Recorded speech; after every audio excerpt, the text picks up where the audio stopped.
shoot a college three in basketball and you just don't know how, or you just want to play with your friends and you don't know how to play that game?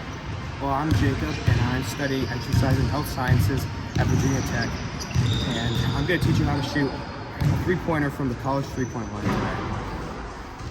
Now, the reason this is a useful thing to learn is because you have the gym access here, which is free on campus, super convenient too.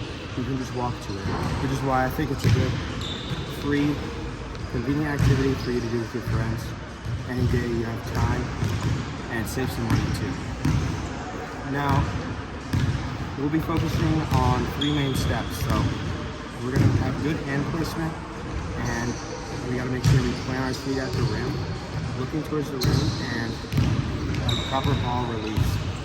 Now let's get into it.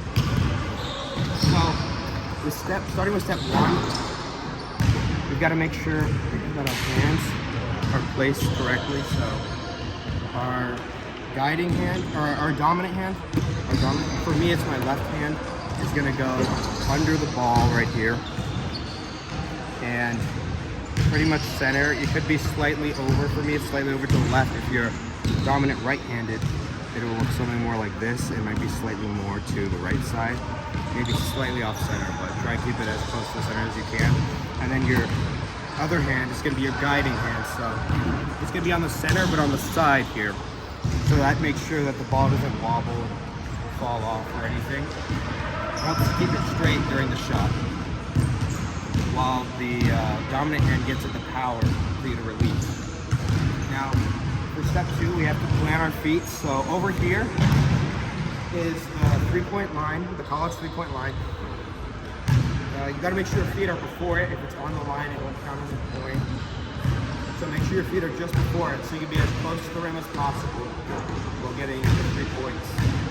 And try and keep them straight towards the rim, so you have a straight angle to shoot at the rim from.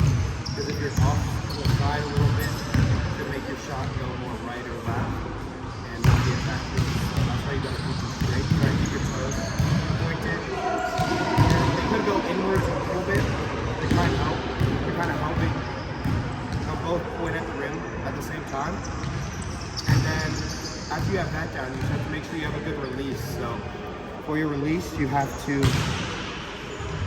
after you got your hands placed on the ball and you got your feet planted, and then you can go down to jump.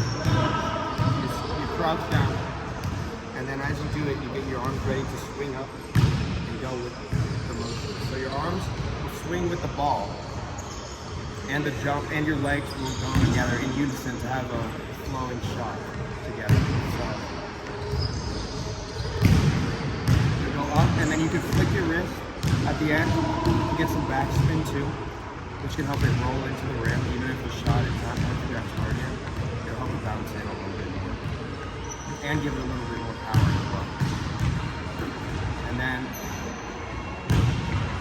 after that, you're just gonna just try and make it straight too. Now, after those 3 steps, we're moving on to the conclusion now.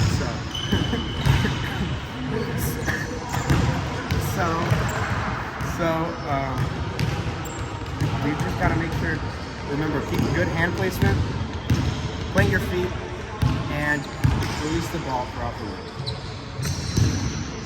I think this is gonna be an easy and convenient way for you to hang out with friends, and free way for you to hang out with your friends now, if you can master this technique. Thank you, and I hope you enjoyed